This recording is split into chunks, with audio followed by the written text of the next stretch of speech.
Salam dan bahagia. Kami dari kelompok 5 akan mempresentasikan tentang langkah-langkah merevisi pesan bisnis. Pertama-tama kami akan memperkenalkan diri dulu. Perkenalkan, nama saya Mida Safrila Dewi. Kemudian ada teman saya Dewi Sari Nastiti, Nur Ahmad Hidayanto, dan Hermawan. Baik, materi pertama akan dijelaskan oleh saya sendiri, yaitu tentang langkah-langkah merevisi pesan bisnis. Yang pertama ada pesan-pesan bisnis tertulis. Terdiri dari mengedit isi, pengorganisasian, dan gaya penulisan. Pada fase awal pengeditan, perlu perhatikan secara seksama, terutama pada pesan-pesan awal dan akhir, karena pesan-pesan tersebut mempunyai pengaruh besar terhadap audiens. Perhatikan bahwa pembuka surat atau memo haruslah relevan, menarik, dan memberikan reaksi pada pembacanya. Untuk pesan-pesan yang lebih panjang, beberapa paragraf pertama mencakup subjek, maksud, dan organisasi bahan. Selanjutnya ada mengedit, mekanik atau teknis penulisan. Dari sudut mekanik atau teknis penulisan, suatu pesan-pesan bisnis yang mencakup antara lain susunan kalimat yang digunakan, penggunaan kapitalisasi secara tepat, penulisan tanda baca secara benar, dan perhatikan makna keutuhan suatu kalimat agar dapat dipahami dengan mudah. Yang terakhir ada perhatikan pengulangan kata yang tidak tepat dalam suatu kalimat. Selanjutnya ada mengedit format dan layout. Langkah terakhir dalam mengedit suatu pesan bisnis adalah mengedit format atau layout secara keseluruhan. Di samping melakukan penelaahan terhadap tata bahasa, ejaan, kesalahan-kesalahan tulis, dan tanda baca, format penulisannya juga tidak boleh diabaikan begitu saja. Jika format penulisannya menarik, ditata rapi, bersih, tidak penuh coretan, dan kertas yang digunakan berkualitas baik, audiens Anda akan senang membacanya. Yang kedua ada pesan-pesan bisnis lisan, yang terdiri dari substansi pesan mengedit, yaitu substansi pesan yang akan disampaikan kepada audiens. Selanjutnya ada pengorganisasian pesan, yang mencakup 3 poin penting. Yang pertama ada pembuka, misalnya salam pembuka dan perkenalan diri. Yang kedua ada penyampaian substansi pesan, misalnya pengantar pesan dilanjutkan dengan substansi pesan. Yang terakhir ada penutup, misalnya kesimpulan, saran, rekomendasi, dan implikasi. Yang terakhir ada gaya bahasa.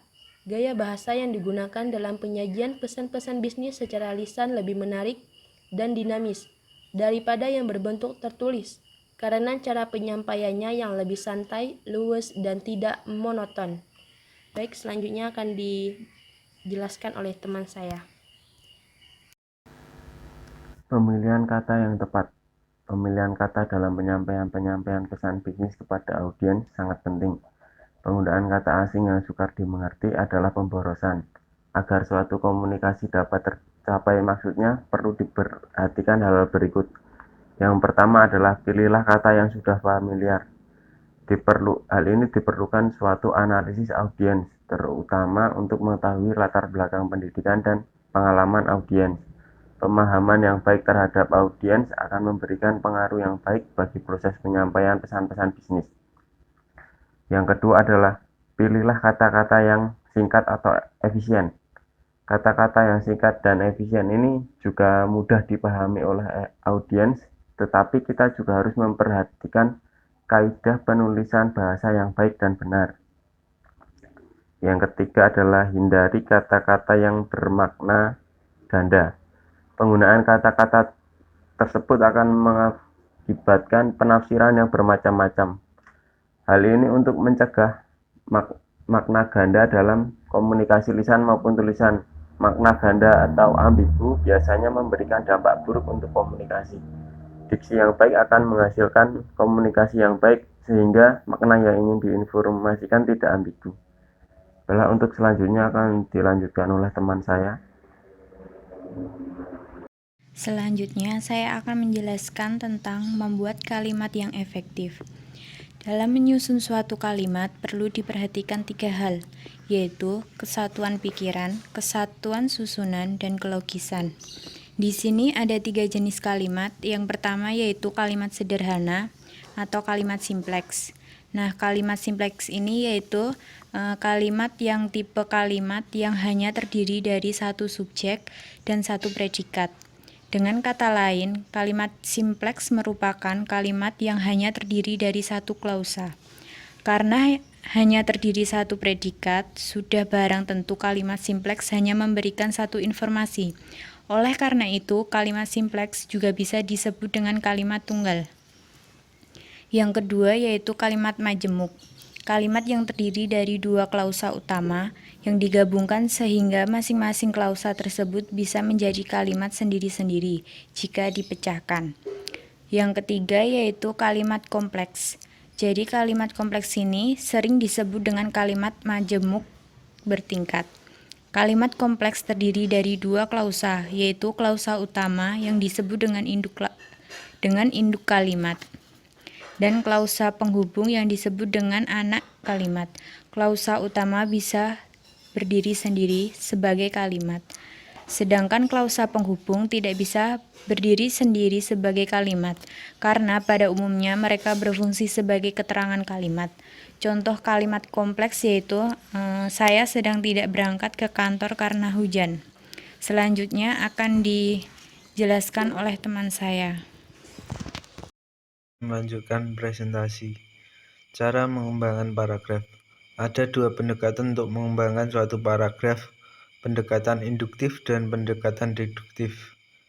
Pendekatan induktif dimulai dengan berbagai alasan terlebih dahulu baru dibuat kesimpulan. Sedangkan deduktif dimulai dari kesimpulan baru diikuti dengan alasan-alasannya. Cara mengembangkan paragraf. Pertama, ilustrasi. Untuk mengembangkan suatu paragraf dapat digunakan suatu ilustrasi yang dapat memberikan gambaran terhadap ide atau gagasan umum. Kedua, perbandingan, persamaan, dan perbedaan. Dapat mengembangkan paragraf dengan cara membandingkan persamaan maupun perbedaan terhadap suatu pemikiran dengan pemikiran yang lainnya. Ketiga, pembahasan sebab akibat. Agar dapat memberikan arah yang jelas terhadap suatu pokok bahasan tertentu. Keempat, klasifikasi. Untuk mempermudah pemahaman paragraf bagi pengirim pesan dan penerima pesan. Selain itu, agar suatu topik bahasan menjadi lebih terarah atau terfokus. Kelima, pembahasan pemecahan masalah. Untuk memberikan latihan analitis yang sangat diperlukan bagi seorang dalam pengambilan keputusan-keputusan penting bagi suatu organisasi. Thank you.